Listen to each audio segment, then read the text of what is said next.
Bismillahirrahmanirrahim. Assalamualaikum warahmatullahi wabarakatuh. Nama saya Ibrahim Haruna dari MPI 5F. Nah, di sini saya akan membuat tugas dari mata kuliah Manajemen Publik Relation.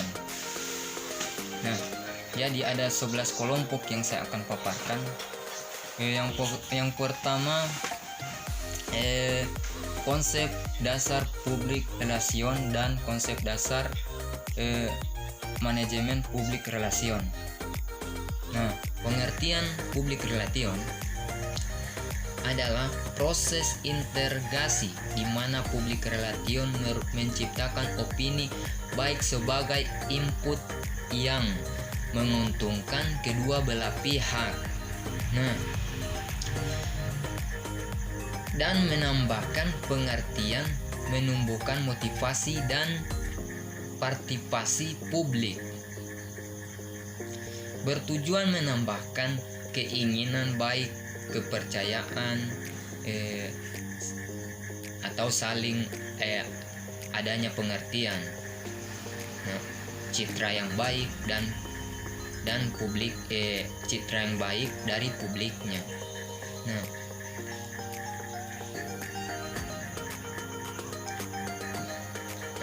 adapun opini menyebutkan bahwa publik relation adalah profesi yang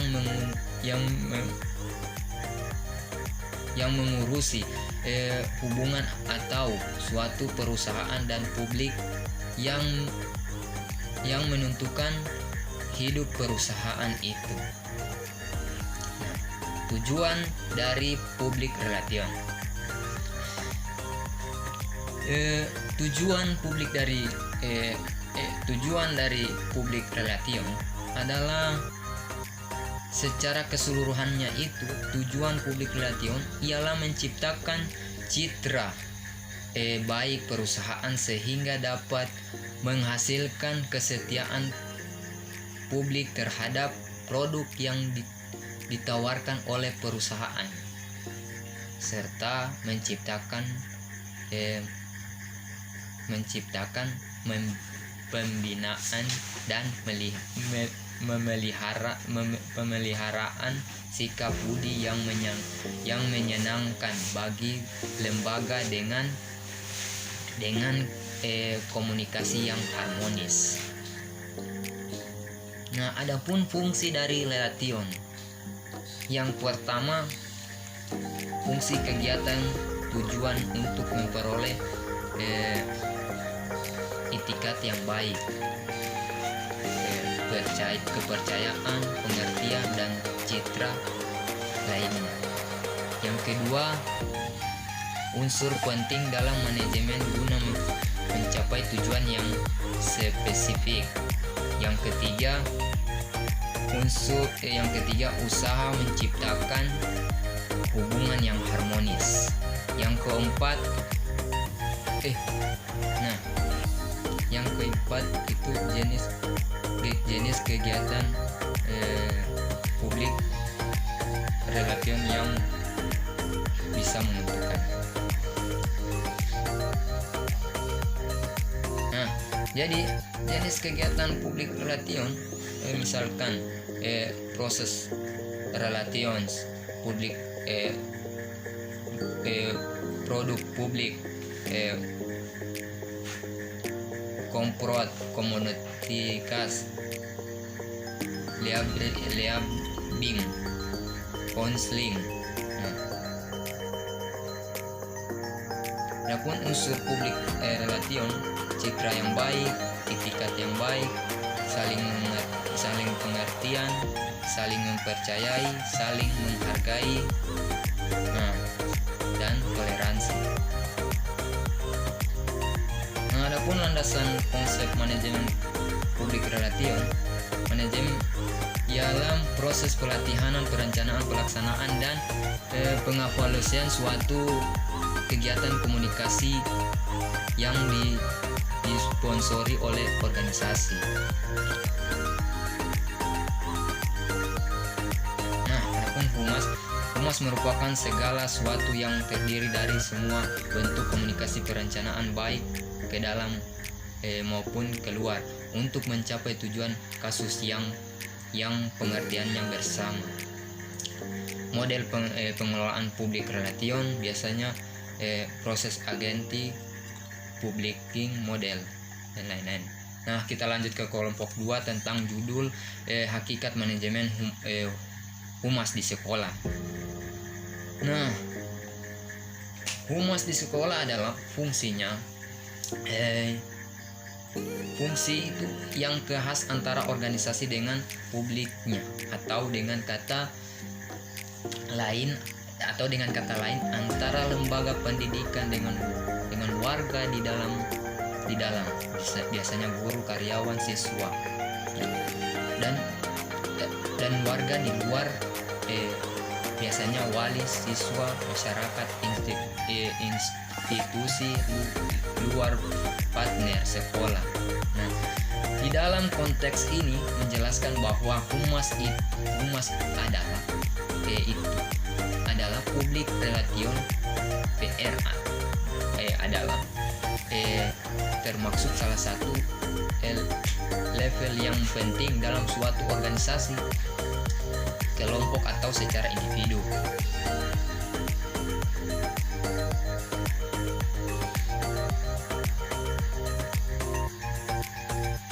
Menurut Mulyasa, model manajemen hubungan sekolah dengan masyarakat merupakan seluruh proses kegiatan direncanakan dan diusahakan secara sengaja dan bersungguh-sungguh, serta pembinaan secara kontinu untuk mendapatkan simpati dari masyarakat pada umumnya dan khususnya masyarakat yang berpentingan langsung dengan sekolah. Nah, lanjut dengan strategi humas di sekolah. Strategi adalah biasanya suatu alternatif optimal yang dipilih untuk melaksanakan atau ditempuh guna mencapai tujuan humas dalam kerangka suatu rencana humas. Yang pertama, biasanya media humas sekolah, media massa yang dapat dipakai dalam menghadapi kontak hubungan antara lembaga pendidikan dengan masyarakat, yaitu media internal humas dan media eksternal humas di lembaga pendidikan. Nah, lanjut kita ke kelompok 3 tentang judul pengelompokan peserta didik. Nah, pengelompokan peserta didik ini adalah berdasarkan karakteristik demi perlu digolongkan agar mereka berada dalam kondisi yang sama. Adanya kondisi yang sama ini bisa memudahkan pemberian layanan yang sama. Oleh karena itu, pengelompokan grup biasanya dinamakan grup ini lazim dengan istilah mengklasifikasikan. Nah, adapun tujuan pengelompokan peserta didik diadakan dengan maksud agar melaksanakan kegiatan proses belajar mengajar di sekolah bisa berjalan dengan lancar, tertib, dan bisa tercapai tujuan-tujuan pendidikan yang telah diprogramkan.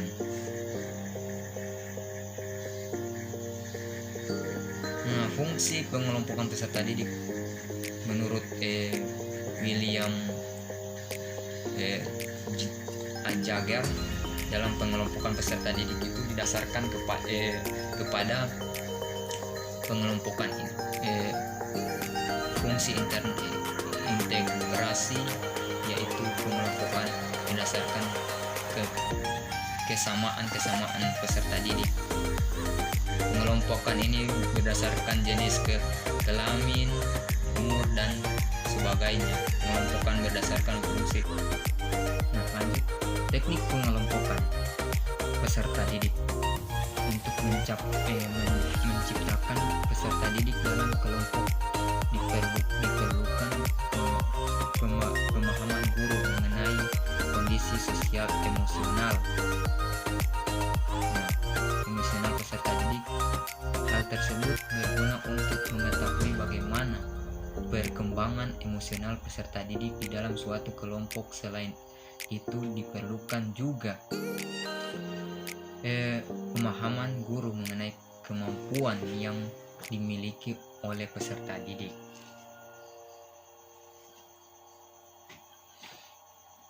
Nah, lanjut kita ke kelompok 4 tentang judul konsep organisasi publik relation.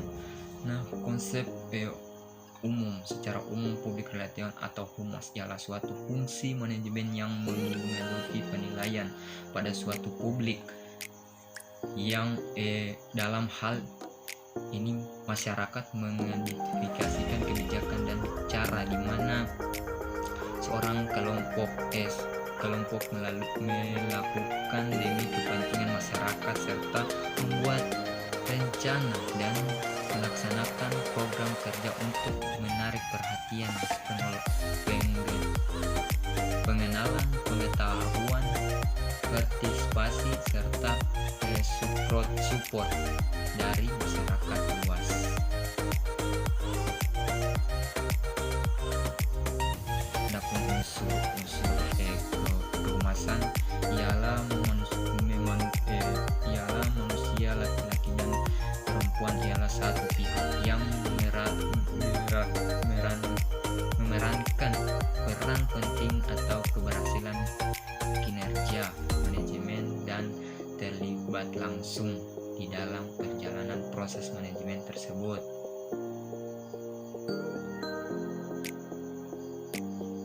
Nah, adapun ruang lingkup manajemen kehumasan.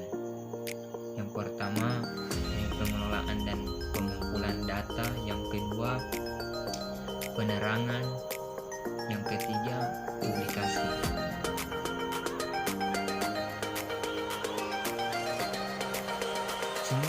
Semua kebijakan yang dilakukan oleh lembaga atau institut harus dipublikasikan.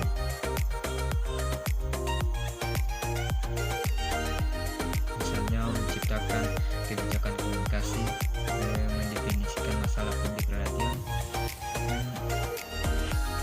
merencanakan serta memberi rekomendasi tindakan yang harus dilakukan. Dipercaya oleh orang banyak dan bertanggung jawab penuh atas kegagalan keberhasilan sebuah program.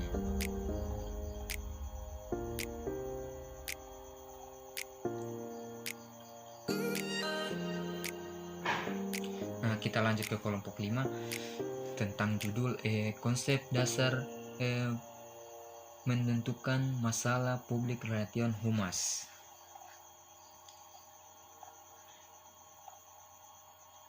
Jadi yang pertama konsep dasar penentuan masalah publik relation humas yaitu dalam ranah ilmu sosial, masalah sosial disignifikasikan dan tidak diinginkan antara standar kebersamaan dan konflik yang nyata. Adapun beberapa konsep untuk bisa mengatasi situasi keadaan yang tidak baik. Menetapkan masalah publik relation humas. Tidak harus dilakukan publik relation sebelum menyusun program kerjanya adalah dengan memahami situasi atau masalah yang ada sebelum merumuskan program kerjanya. Ia harus mengetahui titik awalnya.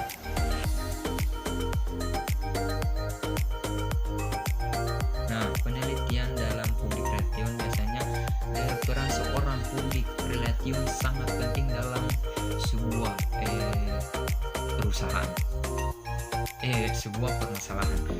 public relation merupakan ujung tombak sehingga perannya sangat penting dalam strategi. Nah, kita lanjut ke kelompok 6 tentang judul rencana program public relation humas.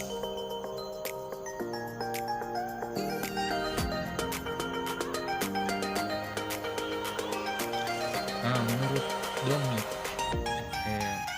strategi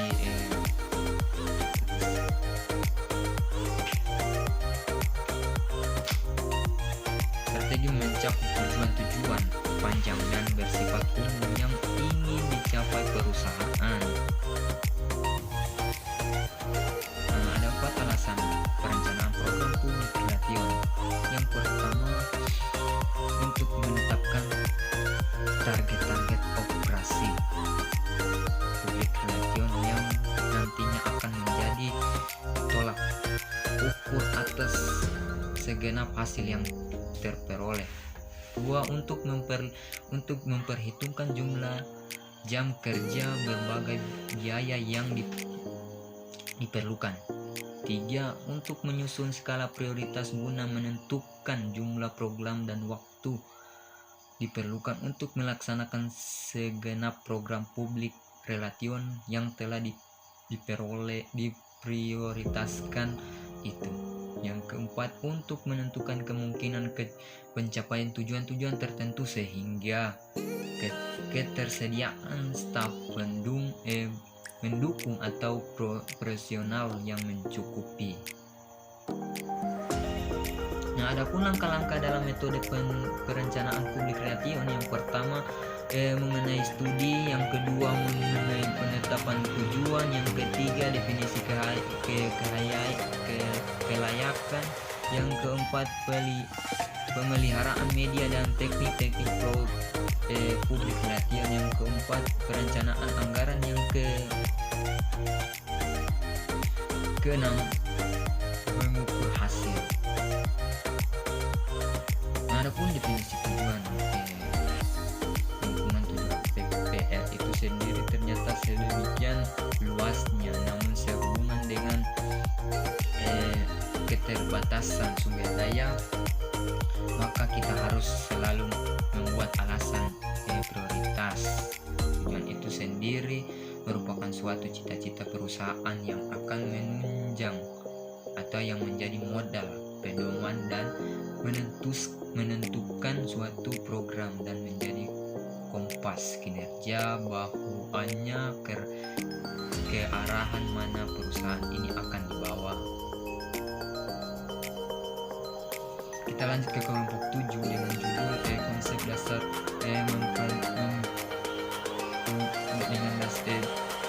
judul konsep dasar implementasi program public relation humas. Nah, adalah dalam kamus KKBI adalah penerapan atau pelaksanaan pengertian implementasi secara di lapangan adalah cara menciptakan hubungan humoris antara organisasi perusahaan yang dibawa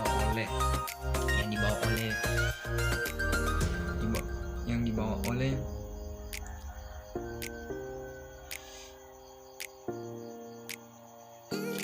organisasi publik umumnya sebuah teknik.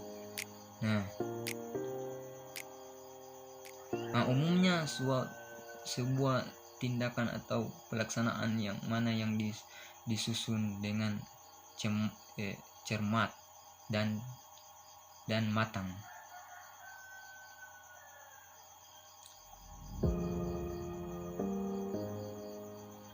Nah, adapun beberapa komponen komunikasi yang diperlukan sebagai penghitung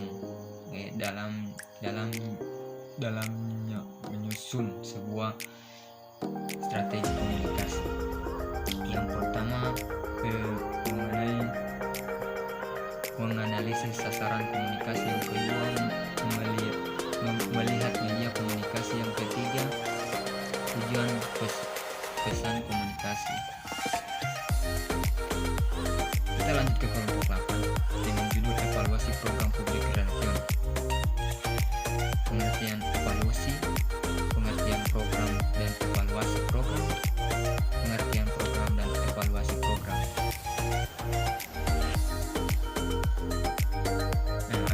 Evaluasi adalah alat manajemen yang berorientasi pada tindakan dan proses. Informasi yang dikumpulkan kemudian dianalisis sehingga relevansi dan efek serta konsentrasinya.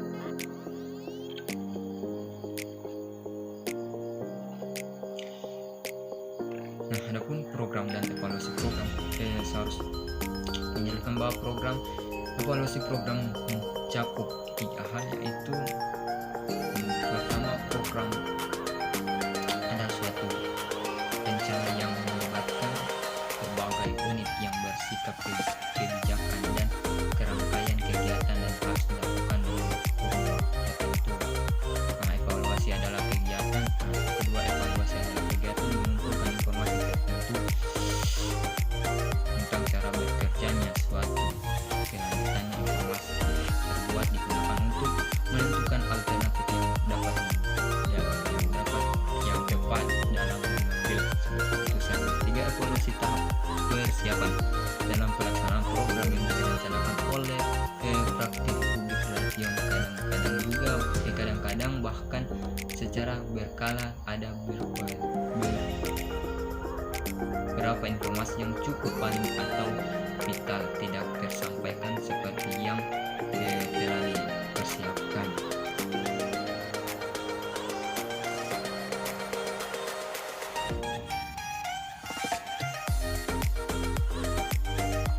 Adapun kegiatan yang dilakukan dengan terhadap evaluasi pelaksanaan meliputi hal berikut. Biasanya evaluasi jumlah peserta didik, evaluasi jumlah pesan yang dikirim ke massa serta kegiatan yang sudah dirancang. Evaluasi jumlah yang sudah diberikan serta kegiatan yang dilaksanakan. Nah, yang ketiga, evaluasi jumlah kehayalan yang menerima pesan dan jumlah kelayakan yang mengetahui kegiatan humas. Lanjut kita ke kelompok 9 tentang judul pembinaan disiplin peserta didik. Nah, jadi pembinaan peserta didik itu suatu keadaan tertib dan teratur dimiliki oleh peserta didik di sekolah tanpa ada pelanggaran yang merugikan baik secara langsung maupun tidak langsung. Nah, terhadap peserta didik itu sendiri dan terhadap sekolah secara keseluruhan.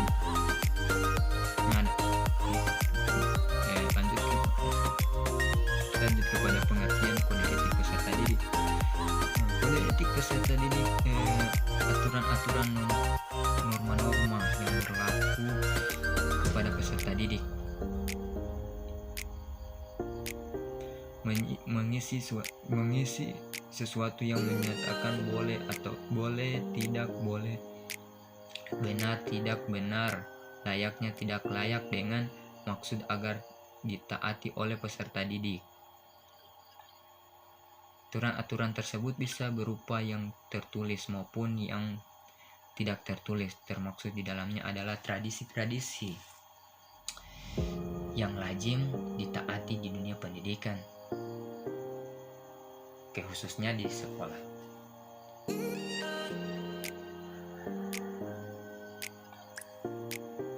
Adapun tujuan itu dari kode etik peserta didik agar terdapat suatu standar tingkat tertentu yang dapat dijalankan sebagai pedoman bagi peserta didik di sekolah tertentu. Nah, proses penyusunan kode etik. pertimbangan dan atau relasitas mengapa kode etik tersebut ditetapkan dan harus ditaati. Standar strategi laku peserta didik yang layak ditampilkan baik ketika berada di sekolah, di lingkungan keluarga maupun di masyarakat.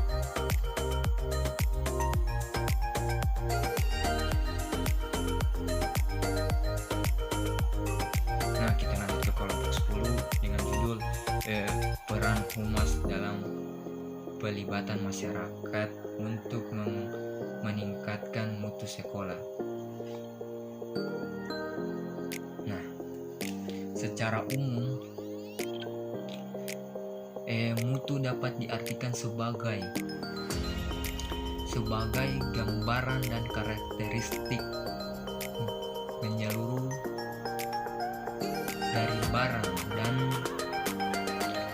jasa yang menunjukkan kemampuan dalam memuaskan kebutuhan yang diharapkan atau yang tersirat. Dalam konteks pendidikan, pengertian mutu mencakup input, proses, dan output pendidikan. Jadi, dapat disimpulkan bahwa mutu hakikatnya dapat digunakan kapan saja dan apa saja sesuai dengan objek yang terkait. Misalnya, jika akan dipromosikan atau yang menjadi fokusnya lembaga pendidikan, maka yang harus dilakukan oleh stakeholder melihat kebutuhan pelanggan atau minat peserta didik.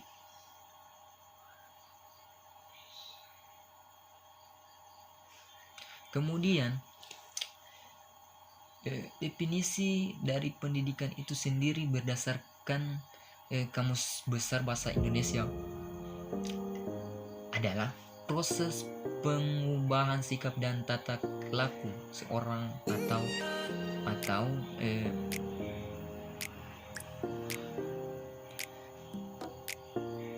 kelompok orang dalam usaha mendewasakan manusia melalui upaya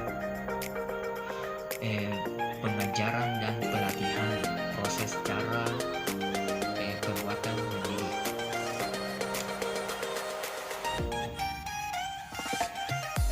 Hubungan antara mutu dengan humas dalam pendidikan di sekolah. Mutu atau kualitas merupakan kondisi di mana yang berhubungan dengan produk, jasa, manusia, proses, dan lingkungan yang memenuhi melebihi harapan keluarga yang dihasilkan. Adapun poin tujuan tersebut antara lain untuk menunjukkan kualitas pembelajaran dan pertumbuhan. Yang kedua, memperoleh tujuan serta meningkatkan kualitas hidup dan penghidupan masyarakat. Yang ketiga,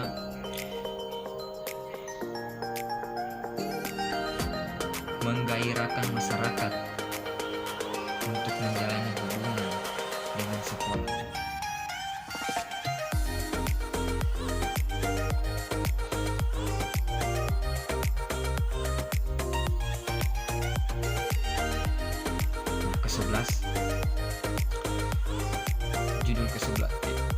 Kelompok 11 dengan judul model manajemen humas pada lembaga pendidikan. Model humas dalam lembaga pendidikan itu adalah ilmu dan seni perencanaan, perorganisasian, pengarahan, dan pengawasan terhadap kinerja organisasi dengan menggunakan sumber daya yang dimiliki. Untuk itu, mencapai tujuan dan sasaran organisasi manajemen dikatakan sebagai ilmu karena merupakan pengetahuan yang diperoleh melalui metode ilmiah.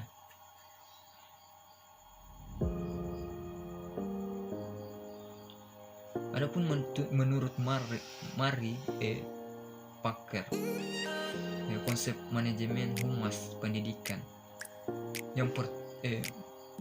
manajemen humas pendidikan dalam komunikasi formal dan informal. Nah, adapun peran humas dalam pendidikan, beberapa dalam perkenalan organisasi maupun instansi kepada masyarakat luas. Yang kedua, penyebaran gagasan informal dan ide kepada masyarakat, organisasi maupun instansi pendidikan lainnya. Yang ketiga, dapat menjadi sasaran dalam menerima ketika dan saran dari pihak lain. Nah, staf hubungan timbal balik masyarakat dan sekolah. Fungsi hubungan sekolah dengan masyarakat tidak jauh beda dengan fungsi hubungan masyarakat secara umum, yaitu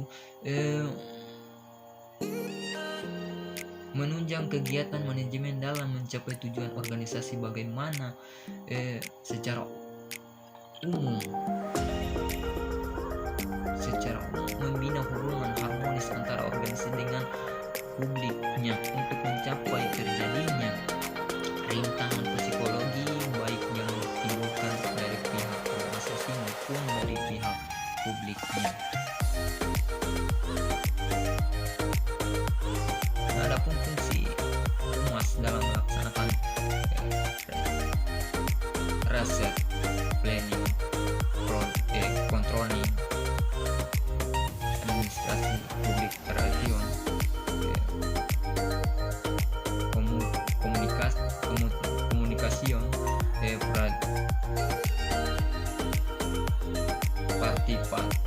partisipasi dan advisory. Aktivitas humas adalah pencarian fakta atau permasalahan, perencanaan, planning, komunikasi, controlling, evaluasi. Nah, hanya itu yang saya bisa jelaskan. Lebih dan kurangnya saya mohon maaf.